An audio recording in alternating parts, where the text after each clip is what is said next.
I had a plan and the store ruined it. This week I was like, okay, I'm super organized. I got all the recipes, I got my list.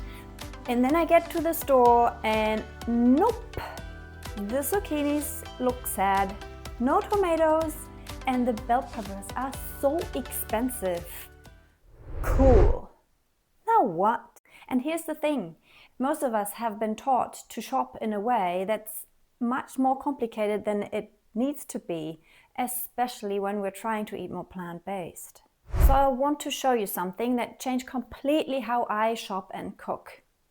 I'm going to show you how I decode every recipe using what I call the 6 vegetable rolls.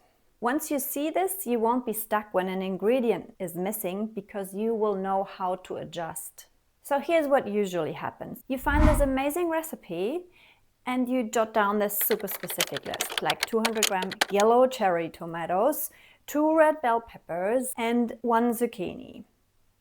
You go to the store and immediately run into problems. Something's out of stock, it doesn't look good, or is super expensive. And now you're stuck because the recipe demands these exact ingredients.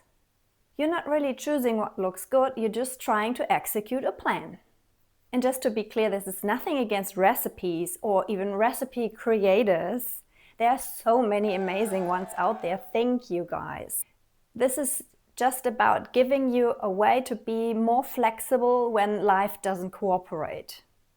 There's a much easier way to think about this. Instead of thinking about specific ingredients, it helps to think more in terms of roles. Because a vegetable in a recipe is actually doing a job. A carrot, for example, can be super crunchy and fresh in a salad, but it can also be soft and comforting in a soup. Same vegetable, different role. And once you start seeing that, the recipe becomes a lot more flexible. I like to think of it like a play. You don't need a specific actor, you just need someone who can play the part.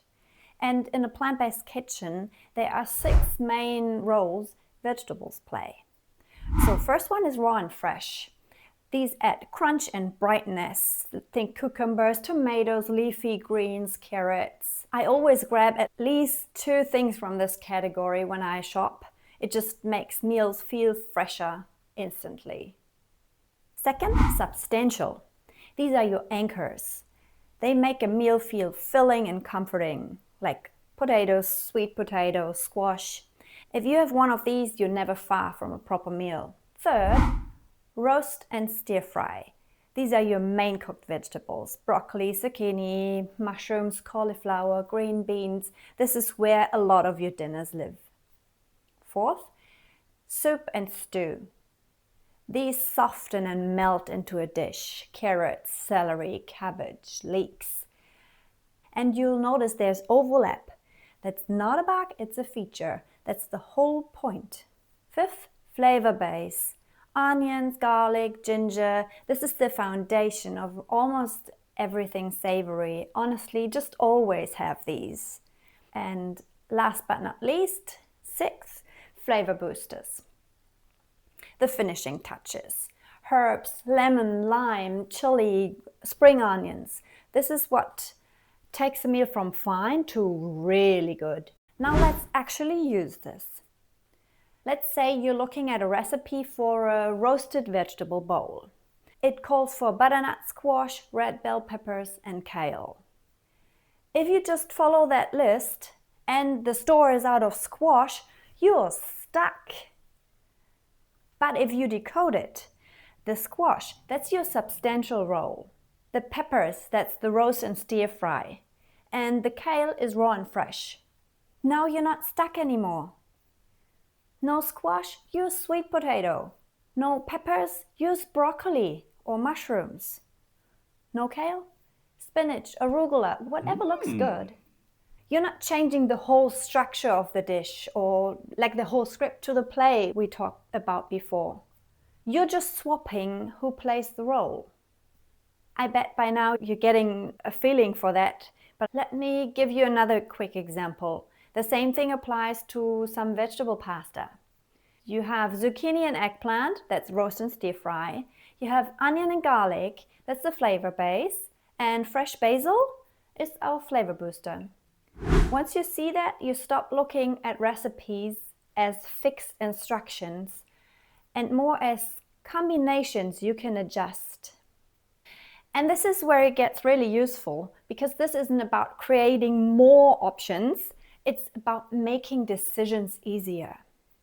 Instead of standing in the store thinking, what do I cook? What do I need? What if this doesn't work? You're just thinking, okay, I've got something fresh, something filling, something to cook. Done. It narrows things down in a really helpful way.